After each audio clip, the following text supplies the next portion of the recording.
Bien-aimés, bonsoir et bonjour à ceux qui m'écoutent d'ailleurs, surtout sur les États-Unis. Et je vous remercie d'être ici présent avec moi. Et merci encore pour votre temps que vous m'accordez d'être ensemble avec moi sur ces lives. C'est un privilège et un plaisir pour moi de partager la parole de Dieu ensemble avec vous aujourd'hui. Et aujourd'hui, mes chers amis, mes chers frères, mes chères sœurs, nous allons parler aujourd'hui du mariage. Le mariage. Et le mariage, c'est quelque chose qui est très très important aux yeux de Dieu parce que Dieu lui-même est le créateur, c'est-à-dire du mariage. Et avec le temps que nous allons avoir ensemble, vous allez découvrir que réellement, le mariage est né de Dieu. Et alors, je vais commencer d'abord par le départ, c'est-à-dire la source. Alors, Dieu créa l'homme et la femme à son image. Dieu forma l'homme le premier et le plaça dans le jardin d'Éden. Dans ce jardin, Dieu mit tout à la disposition de l'homme. Malgré tout ce qu'il avait, il lui manquait quelque chose d'indispensable. C'est pourquoi Dieu dit, « Il n'est pas bon que l'homme soit seul, et l'Éternel forma la femme. » Un couple merveilleux. Amen. Le premier mariage sur la terre, c'est Adam et Ève. Célébré par Dieu lui-même, le Créateur. Et Dieu est l'auteur du mariage. Bien-aimés, vous allez comprendre quelque chose et vous serez choqués. Quand Adam était seul dans le jardin d'Éden, il avait tout à sa disposition. Et tout allait bien et tout se passait bien avec Adam et tout ce qu'il avait.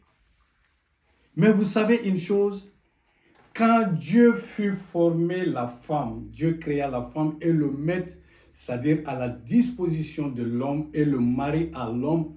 Et après maintenant, les calvaires, les problèmes, les attaques du diable commencent dans la vie de ces couples.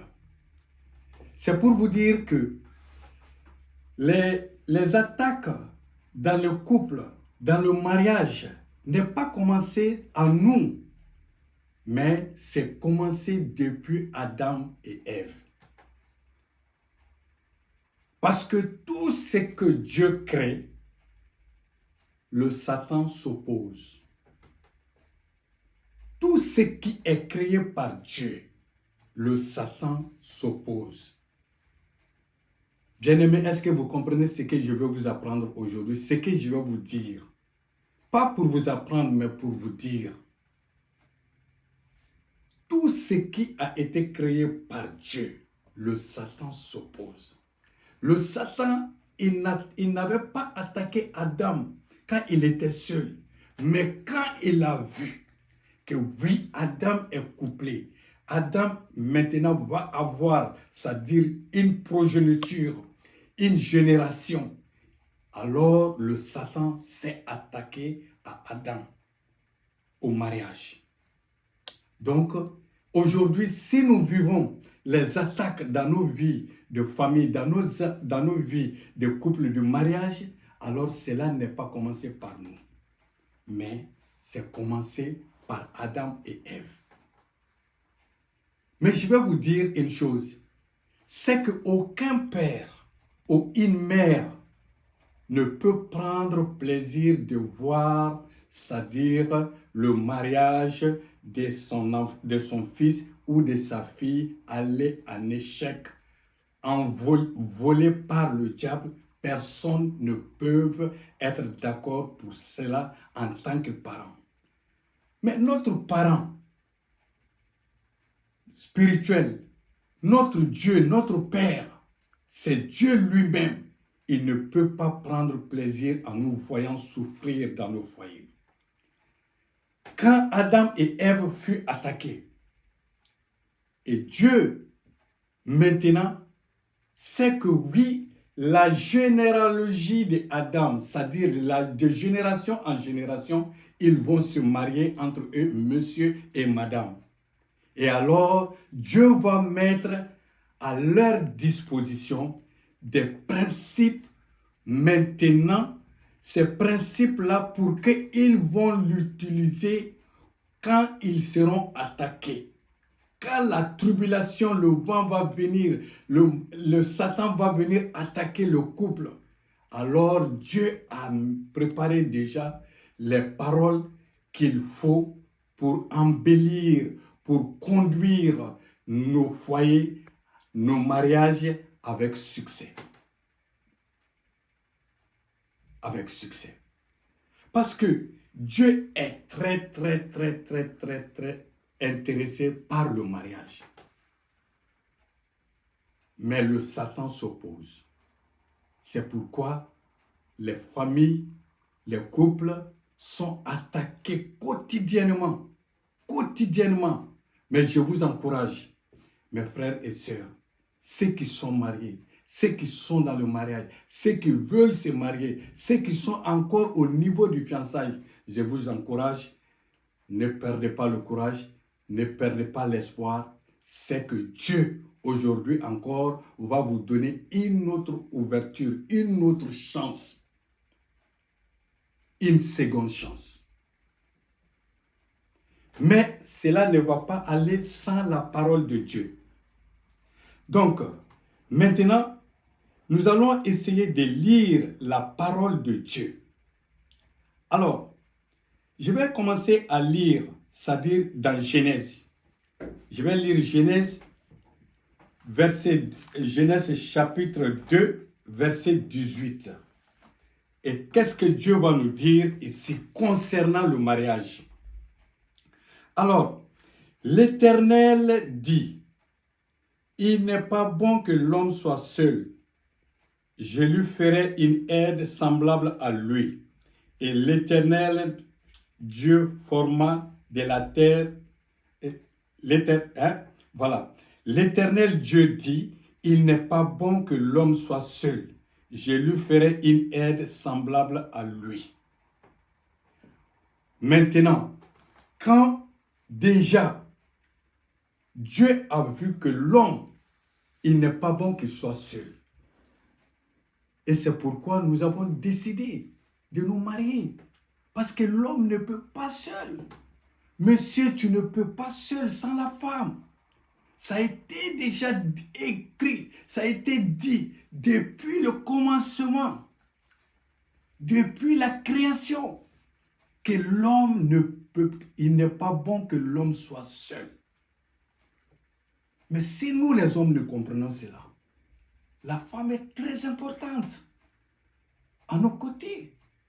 La femme est très importante que l'homme doit respecter comme Dieu l'a respecté. Alors, nous allons continuer sur les paroles bibliques. Alors, le verset 21, qu'est-ce qu'il va dire? Dieu, toujours Dieu parle. Alors l'Éternel Dieu fit tomber un profond sommeil sur l'homme qui s'endormit. Il prit une de ses côtes et referma la chair à sa place.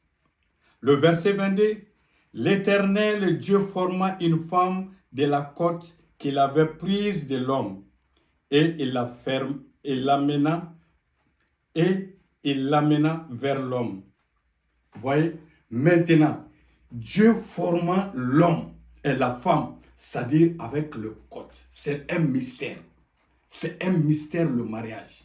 Et alors, la parole de Dieu dit que il l'amena vers l'homme, la femme. Donc, Dieu fait maintenant le premier mariage, c'est-à-dire Ève et Adam. Dieu lui-même, c'est lui qui a fait le premier mariage. Donc, avec un mystère. Donc, le mariage restera dans c'est-à-dire comme un mystère. C'est mystérieux le mariage. Le mariage n'est pas la blague. Le mariage est quelque chose que Dieu lui-même a béni. Et ce que Dieu a béni, que l'homme ne maudit pas. Alors, nous allons lire le verset 24. Alors, je continue à lire le verset. Du 23, il dit, l'homme dit, voici cette fois-ci celle qui est os de mes os et chair de ma chair. On l'appellera femme. On l'appellera femme. Voyez la joie que Adam, quand il a vu sa femme, le joie qu'il avait expressé ces jours-là, ça c'est l'os de mon os et la chair de ma chair. Ça c'est sa joie qu'il a manifestée. Et cette joie, nous continuons à la manifester quand c'est notre jour de mariage. Nous célébrons notre joie, une joie, ça dit indescriptible. Mais comment est possible que l'homme et la femme commencent à oublier leur joie et leur joie se transforme en amertume? Il y a quelque chose qui n'est pas croché. Il y a quelque chose qui n'est pas allé. Et ce qui n'est pas allé aujourd'hui, nous allons fouiller et sortir ce qui n'est pas allé dans nos mariages et ce qui ne va pas pour que nous corrigeons et que nous arrivons mieux à faire. Pour que nous n'allons pas, c'est-à-dire à l'échec, mais que nous ayons à la victoire. Que nous n'amenons pas notre mariage à l'échec, mais que nous l'amenons à la victoire. Amen. Alors, le verset 24, qu'est-ce qu'il dit ici? On l'appellera femme parce qu'elle a été prise de l'homme. Le verset 24, c'est pourquoi l'homme quittera son père et sa mère et s'attachera à sa femme, et ils deviendront une seule chair. L'homme et la femme, selon Dieu, ce n'est pas deux personnes. Une fois mariés, vous êtes devenus une seule chair selon Dieu. Selon la description de Dieu sur le mariage, alors monsieur, madame est devenu une seule chair. On ne peut pas diviser. Et Dieu dit ce qu'il a uni, que l'homme ne divise pas. Ce qu'il a uni, que l'homme ne sépare pas. Amen. Alors, mes chers amis, mes chers frères, vous savez une chose, dans le proverbe aussi, que je vais lire, je ne vais pas le lire ici, mais vous allez comprendre. Le proverbe 18. Alors, qu'est-ce que le proverbe 18 nous dit? Le proverbe 18 nous dit, 18 verset 22, il dit, celui qui trouve une femme trouve le bonheur. Alors, Dieu a amené le bonheur à Adam par le mariage. Aujourd'hui, nous sommes mariés. Dieu a amené notre bonheur qui est notre femme. Alors c'est pourquoi Dieu dit, celui qui trouve une femme trouve le bonheur. Alors Dieu n'a pas dit, celui qui trouve une femme trouve le malheur. Celui qui trouve une femme trouve le bonheur. Nous devons apprécier le bonheur que Dieu nous a donné, le bonheur que Dieu a mis à nos côtés. Parce qu'il a dit qu'il n'est pas bon que l'homme soit seul. C'est pourquoi il a complété l'homme avec le bonheur. La femme est précieuse devant Dieu. Mais nous ne devons pas faire le contraire. Nous devons embellir ce bonheur que Dieu a mis à nos côtés. Mes chers frères, le mariage est sacré. Le mariage est sacré. Il y a un mystère dans le mariage. Si tu respectes le mariage, si tu respectes la femme comme telle que Dieu l'a dit, Dieu a dit, celui qui trouve une femme trouve le bonheur. Mon cher ami, nous devons être encouragés à prendre soin de nos femmes. Car ce n'est pas de nos propres grés, mais c'est Dieu qui a mis ce bonheur dans nos foyers. Et c'est par elle que nous avons les enfants. C'est par elle que nous venons dans le monde. La femme a toute une capacité incroyable. Quand elle se sent aimée, quand elle se sent dans la sécurité, dans le foyer, c'est un mystère, c'est un bonheur. Et ce bonheur-là, je ne veux pas que personne ne la perde. Même mon ennemi, je n'en ai même pas, je n'ai pas d'ennemi. Même mes ennemis, je dis, ils ne doivent pas perdre cette occasion de bonheur dans leur foyer. C'est Dieu qui l'a dit, ce n'est pas l'homme. Ok. Bon, nous allons continuer. Alors, ce bonheur est combattu par l'ennemi, le diable. Mais pour vaincre cette bataille, Dieu nous conseille, monsieur et madame. Alors, nous allons lire la parole de Dieu parce que j'aime la parole de Dieu. Parce que Dieu nous dit comment nous devons se comporter dans nos foyers. Parce qu'il sait que le jour arrivera où nous serions attaqués quotidiennement. Mais Dieu a la solution. Dieu a la solution pour ses enfants. Dieu a la solution pour ses enfants. Je vais vous lire la parole de Dieu. Alors, dans Éphésiens 5, chapitre 5, verset 25 à verset 28, je vais la lire. Alors, le verset 25, alors qu'est-ce que Dieu dit? Il dit, Marie, que chacun aime sa femme comme Christ a aimé l'Église et s'est livré lui-même pour elle, afin de la sanctifier, en la purifiant, en lavant par l'eau de la parole. Ça, c'est ce qu'il dit à l'homme. Marie, Marie là, c'est pluriel. C'est-à-dire tout homme qui se dit marié, monsieur qui est marié, il dit, monsieur, monsieur, aime ta femme. Aime ta femme. Ça, c'est le conseil, les principes de Dieu. Mais si tu désobéis à cela, à la parole de Dieu, alors tu vas faire maintenant à ta manière, selon le moyen à bord que tu as. Si tu désobéis à la parole de Dieu, Dieu dit aime ta femme. Et il dit, en lavant par l'eau de la parole. En lavant l'eau de la parole, ça veut dire quoi? Ça veut dire en mettant en pratique quotidiennement ce que lui, il t'a dit. Parce qu'il sait que ton foyer serait attaqué par l'ennemi. Mais quand l'ennemi viendra, il vient trouver l'amour dans le foyer. Il vient trouver l'harmonie dans le foyer. Il vient trouver que vraiment, c'est-à-dire, il y a la communion entre monsieur et madame. L'ennemi sera vaincu, il ne peut pas rentrer. Alors, nous ne devons pas désobéir à la parole de Dieu pour ouvrir une porte au diable de rentrer dans nos foyers. On ne devrait pas permettre. Mais la désobéissance a le prix à payer. Mais si on respecte nos cultures, nos traditions, et on ne respecte pas la parole de Dieu, alors nos traditions, nos coutumes sont plus valables que Dieu.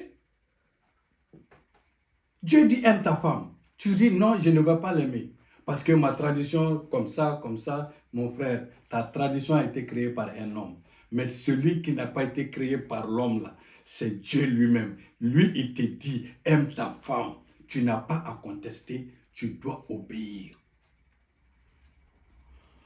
Alors, je vais continuer à lire. Je ne vais pas m'arrêter. Alors, le verset 27, il dit, pour faire paraître devant lui cette église glorieuse, sans tache, ni ride, ni rien de semblable, mais sainte et irréprochable. C'est-à-dire, l'église, c'est quoi? L'église, ça représente toi. C'est ça que ça veut dire. Mais beaucoup de gens ne comprennent pas la parole comme il est écrit. Dieu nous parle spirituellement.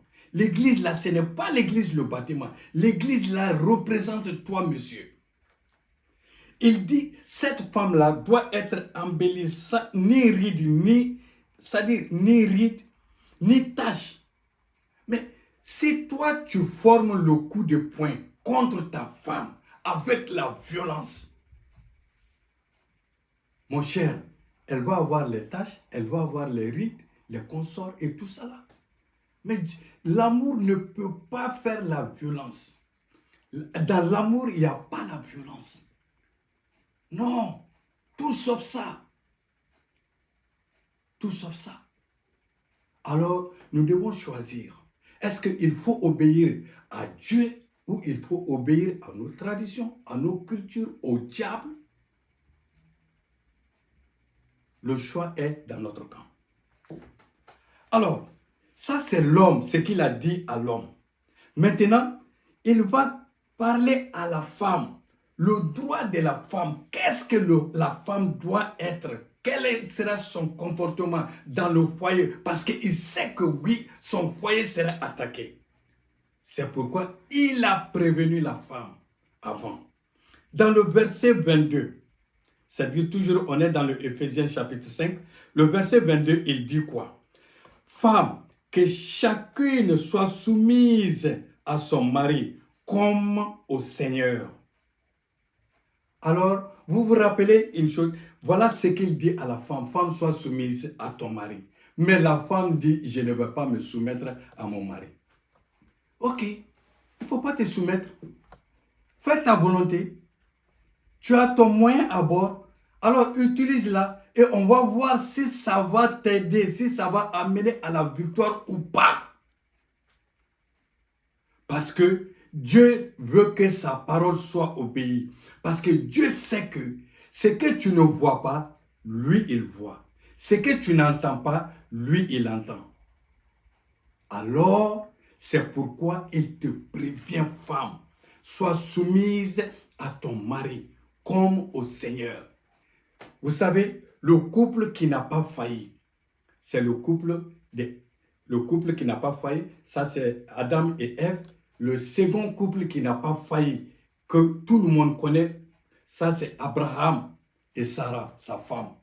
Sa femme l'appelait tellement qu'elle était soumise à son mari. Sa femme l'appelait son mari Abraham, c'est-à-dire Seigneur. C'est ça qui est écrit ici. C'est ça qui est écrit ici. Ça, c'est la parole de Dieu. Mais la femme dit, je ne vais pas me soumettre. Ah, on est au 20e siècle. Comment je vais me soumettre? On évolue comme ça, comme ça. Ça, c'est le système du monde conduit par le diable et son système 21e siècle. Dieu est le même. 2027 ans.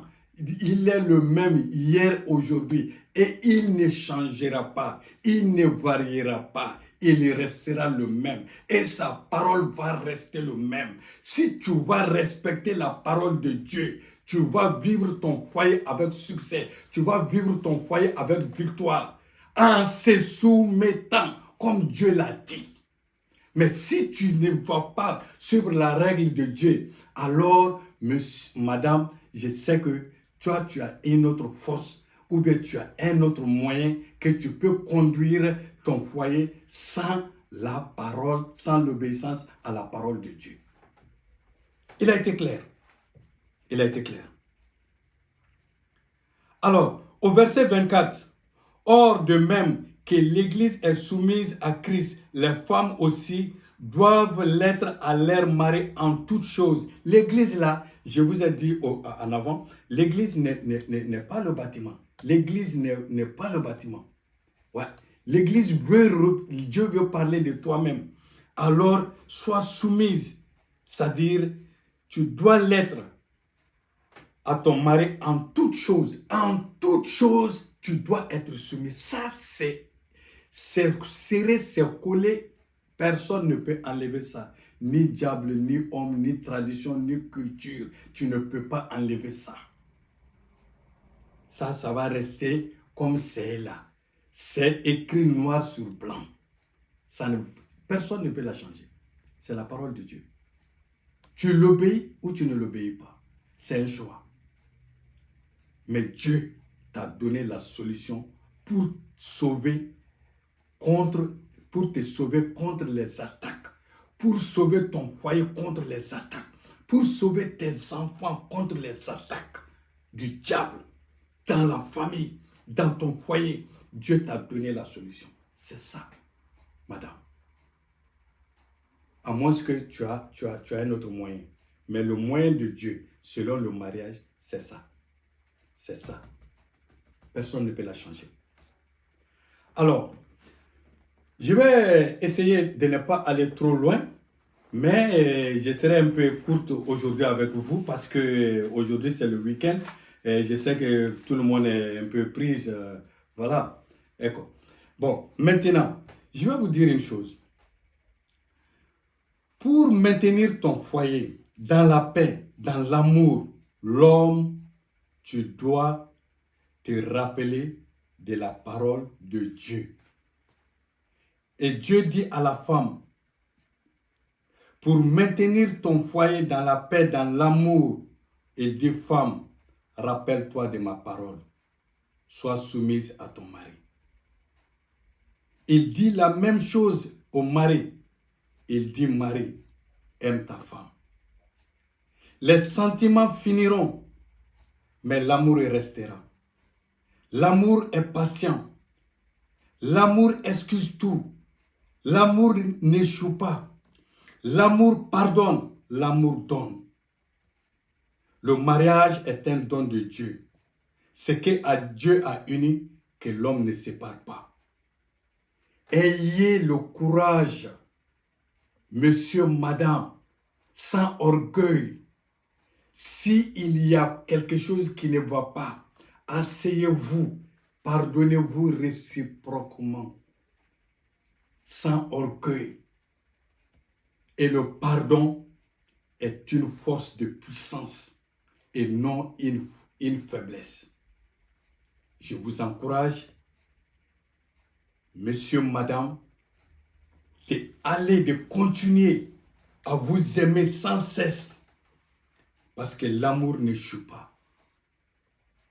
Votre foyer, votre mariage n'est pas fait pour l'échec. Votre mariage est fait pour la réussite. Mais vous savez, je vais vous lire pour finir, c'est-à-dire, Dieu, tu sais que Dieu c'est un gentleman. Dieu est tellement un gentleman.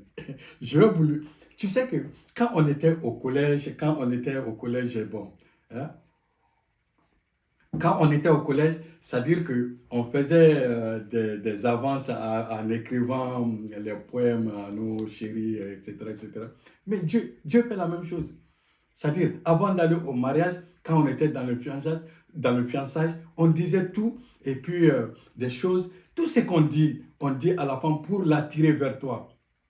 Dieu fait la même chose. Les poèmes d'amour, là, ce n'est pas commencé par les gens que vous appelez le 21e siècle. Non, ça c'est depuis la création. Vous allez lire, je vais vous lire le poème de Dieu pour finir. Alors, l'homme là, il dit c'est un homme qui parle à sa fiancée. Écoutez bien. Que tu es belle, mon ami. Que tu es belle. Tes yeux sont des colombes derrière ton voile. Tes cheveux sont comme un troupeau de chèvres suspendus au flanc de la montagne de Galate. Tes dents sont comme un troupeau de brebis tondues qui remontent de l'abreuvoir. Toutes portent des jumeaux, aucune d'elles n'est stérile. Tes lèvres sont comme un fil cramoisi et ta bouche est charmante. Ta joue est comme une moitié de grenade derrière ton voile. Ton cou est comme la tour de David, bâtie pour être un arsenal. 1000 boucliers y sont suspendus, tous les boucliers des héros. Tes deux seins sont comme des pharaons, comme les jumeaux d'une gazelle qui pèse au milieu des lits. Avant que le jour se rafraîchisse et que les hommes fuient, j'irai à la montagne de la myrrhe et à la colline de l'encens. Tu es toute belle, mon ami, et il n'y a point en toi de défaut. Viens avec moi du Liban, ma fiancée. Viens avec moi du Liban, ma fiancée. Regarde du sommet de l'Ama, du sommet du Sénir et de l'Armon, des tanières, des lions, des montagnes, des léopards. Tu me ravis le cœur, ma sœur, ma fiancée, tu me ravis le cœur par l'un de tes regards, par l'un de tes colliers de ton cou.